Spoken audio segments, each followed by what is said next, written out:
Shalom sahabat-sahabat terbaik channel ini, senang sekali kembali kita boleh melanjutkan pembahasan pelajaran kita. Saat ini kita sudah masuk pelajaran yang keempat dengan judul Yesus Saudara Setia Kita. Sebelum kita lanjut, mari kita tunduk kepala, kita minta tuntunan kuasa sorga, kita berdoa.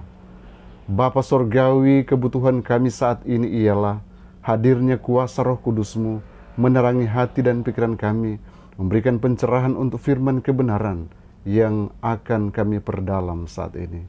Kami berdoa hanya di dalam nama Yesus Tuhan dan Juru Selamat kami.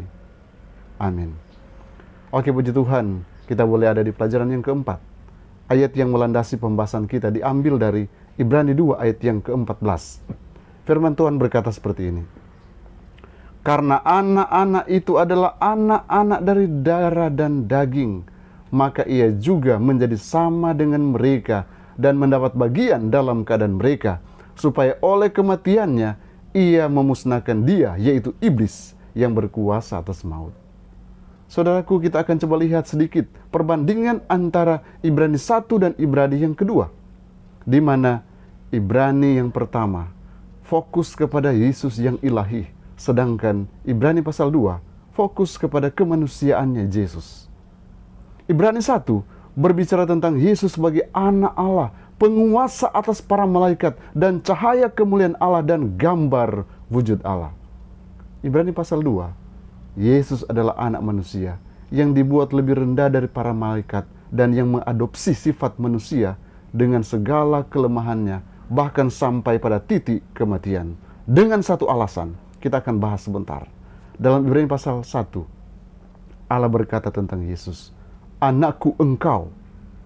Dalam Ibrani pasal 2, Yesus menyebut anak-anak manusia sebagai saudara.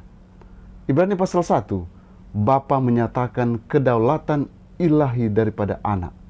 Dalam Ibrani pasal 2, anak menegaskan kesetiaannya kepada Bapa.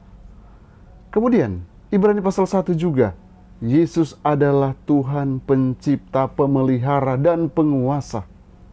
Sedangkan Ibrani pasal yang kedua, Yesus diperkenalkan sebagai imam besar manusia, penyayang dan setia.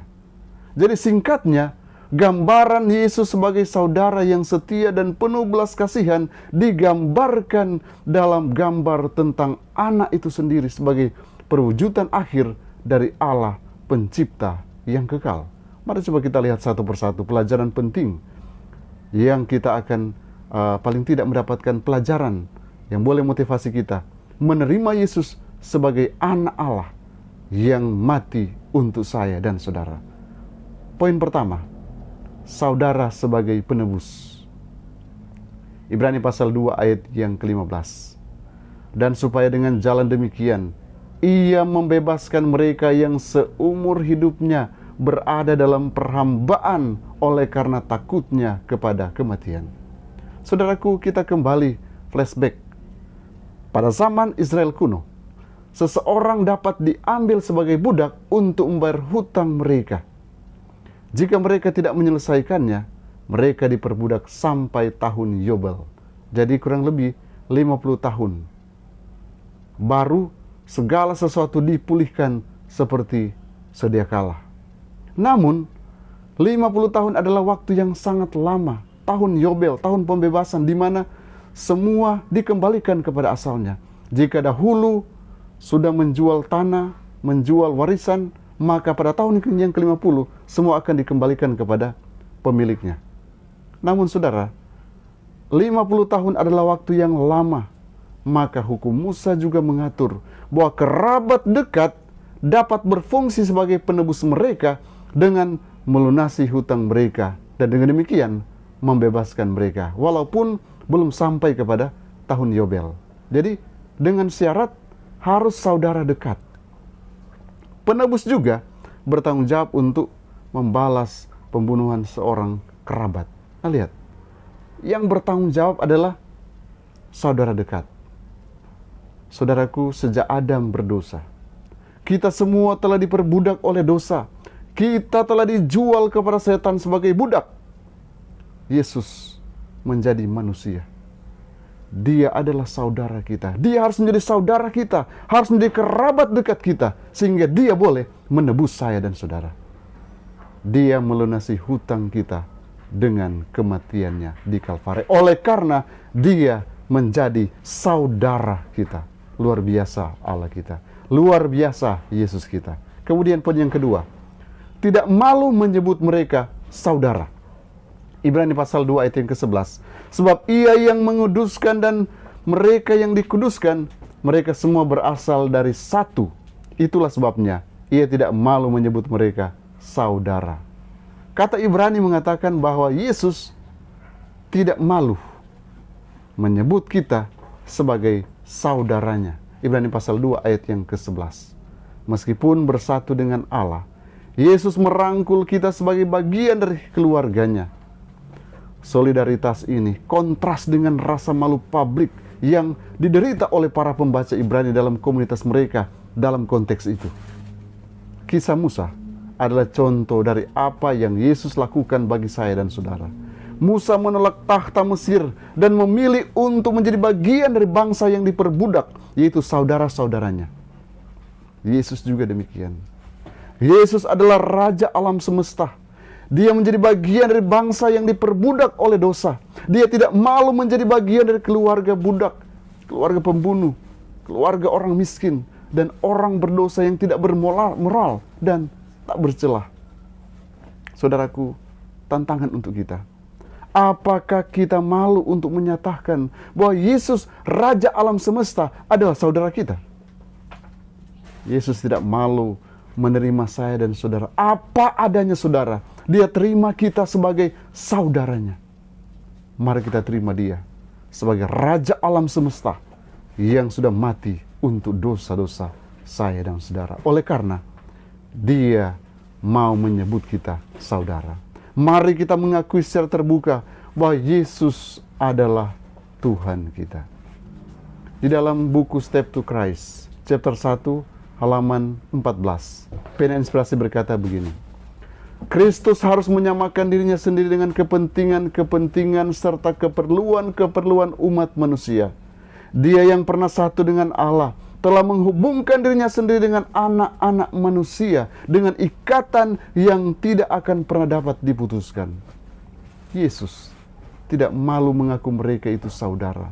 Dialah korban kita, pengacara kita, saudara kita, mengenakan bentuk keadaan manusia di hadapan tahta Allah Bapa, dan sepanjang zaman kekekalan satu dengan bangsa yang telah ditebusnya, anak manusia. Semua ini dilakukan supaya manusia dapat diangkat dari puing-puing kebinasaan dosa, supaya dengan demikian manusia itu dapat memantulkan kasih Allah serta membagikan kegembiraan kesucian itu. Inilah Yesus yang mau menjadi saudara kita, menyamakan dirinya sendiri dengan kepentingan-kepentingan saya dan saudara. Kemudian poin selanjutnya, daging dan darah seperti kita. Apa maksudnya? Ibrani pasal 2 ayat 14. Karena anak-anak itu adalah anak-anak dari darah dan daging, maka ia juga menjadi sama dengan mereka. Ibrani mengatakan bahwa Yesus mengadopsi sifat manusia kita, sehingga dia dapat mewakili kita dan dapat mati untuk kita. Inilah dasar dari rencana keselamatan dan satu-satunya harapan kita untuk kehidupan kekal. Tanpa dia mengadopsi sifat manusia, dia tidak bisa menghampiri kita sebagai manusia. Karena itu, syukur kepada Allah. Dengan ini, kita dapatkan jaminan keselamatan untuk kehidupan yang kekal. Sekali lagi saudaraku, ungkapan darah dan daging digunakan di bagian Alkitab lain untuk merujuk secara negatif kepada umat manusia. Tetapi Yesus menjadi darah dan daging dalam arti dia memperoleh sifat manusia yang lemah. Namun bagaimanapun juga dia berbeda dengan saya dan saudara, karena dia tidak pernah berbuat dosa, dan sifat manusianya adalah saleh, tanpa dosa dan tanpa noda. Anda boleh buka dalam Ibrani pasal 4 ayat 15, Ibrani pasal 7 ayat yang ke-26. Itulah referensinya. Kemudian Yesus menghancurkan kuasa iblis dengan mati sebagai persembahan tanpa dosa untuk dosa-dosa saya dan saudara, sehingga memungkinkan pengampunan dan rekonsiliasi kita dengan Allah kita, luar biasa Allah kita. Allah yang mau menjadi seperti kita, dalam darah dan daging seperti kita. Karena Dia ingin dekat dengan kita, mati untuk kita, dan boleh menjadi bagian dari kita. Kemudian poin selanjutnya, disempurnakan melalui penderitaan. Ini pertanyaan mungkin yang akan menjadi pertanyaan bagi saya dan saudara. Jika Yesus sudah sempurna, mengapa Dia harus disempurnakan melalui penderitaan? Ibrani pasal 5 ayat yang ke-9. Dan sesudah Ia mencapai kesempurnaannya, Ia menjadi pokok keselamatan yang abadi bagi semua orang yang taat kepadanya. Pertama, saudaraku, kita boleh lihat Dia berdoa kepada Allah. Ibrani pasal 5 ayat yang ke-7. Yesus berdoa agar dibebaskan dari kematian, tetapi juga agar kehendak Allah terjadi di atas segalanya. Allah tidak membebaskan Dia dari penyaliban, tetapi Allah membebaskan Dia dari kuasa maut. Doanya dijawab dengan kebangkitannya. Luar biasa Allah kita, Yesus kita. Kemudian yang kedua, Dia belajar untuk taat. Yesus belajar ketaatan selama hidupnya di bumi. Dia menyerah pada kehendak Allah di Getsemani. Dia tidak pernah harus menaati seorang sebelumnya, karena Dia adalah Allah. Namun demikian, Dia harus belajar untuk taat sebagai manusia, untuk menjadi juru selamat kita, tunduk kepada kehendak Allah. Kemudian yang ketiga, Dia disempurnakan. Kesempurnaan Yesus adalah hasil daripada ketaatannya yang rela berkorban. Itu mempersiapkan Dia untuk menjadi imam besar sorgawi bagi saya dan saudara. Pertama, Dia berdoa untuk kita, berdoa kepada Allah. Kedua, Dia belajar untuk taat, dan Dia disempurnakan. Bagaimana dengan saya dan saudara? Pelajaran yang terakhir, saudara sebagai teladan. Ibrani pasal 12 ayat 1 sampai yang kedua. Karena kita mempunyai banyak saksi bagaikan awan yang mengelilingi kita, marilah kita menanggalkan semua beban dan dosa yang begitu merintangi kita, dan berlomba dengan tekun dalam perlombaan yang diwajibkan bagi kita. Marilah kita melakukan dengan mata yang tertuju kepada Yesus yang memimpin kita dalam iman, dan yang membawa iman kita itu kepada kesempurnaan, yang dengan mengabaikan kehinaan tekun memikul salib ganti sukacita yang disediakan bagi Dia yang sekarang duduk di sebelah kanan tahta Allah. Saudaraku, ada alasan lain mengapa Yesus mengadopsi sifat manusia kita dan hidup di antara kita, adalah agar Dia bisa menjadi teladan kita. Satu-satunya yang bisa menjadi teladan kita tentang cara hidup yang benar di hadapan Allah adalah Yesus, kehidupan Yesus. Ibrani pasal 11, Paulus menyebutkan beberapa orang yang telah setia kepada Allah. Kemudian Dia mendorong kita untuk mengikuti teladan imannya dengan meninggalkan dosa dan berlari ke garis akhir. Kemudian Dia memperkenalkan Yesus sebagai teladan kita. Dia adalah perintis dan penyempurna iman kita. Dia adalah awal dan akhir. Dia adalah dan akan selalu menjadi teladan kita. Saat kita meniru Dia, kita disempurnakan dari hari ke hari. Saat kita mengikuti teladannya, kita akan menjadi lebih baik dan kita siap untuk hari Maranatha. Di dalam buku Pena Inspirasi, Selected Messages, buku 1 halaman 253, berkata seperti ini.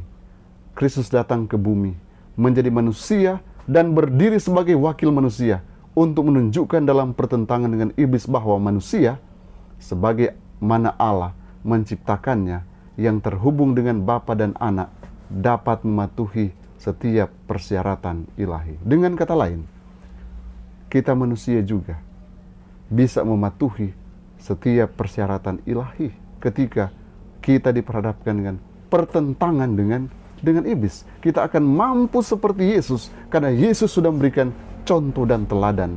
Ketika Dia menderita, Dia dicobai, Dia memberikan jaminan yang sama kepada saya dan saudara. Kemudian dalam buku yang lain, Alfa dan Omega, jilid 6 halaman 289, dalam kehidupan dan pelajaran-pelajarannya, Kristus telah memberikan suatu teladan yang sempurna tentang pelayanan yang tidak mementingkan diri, yang berasal dari Allah.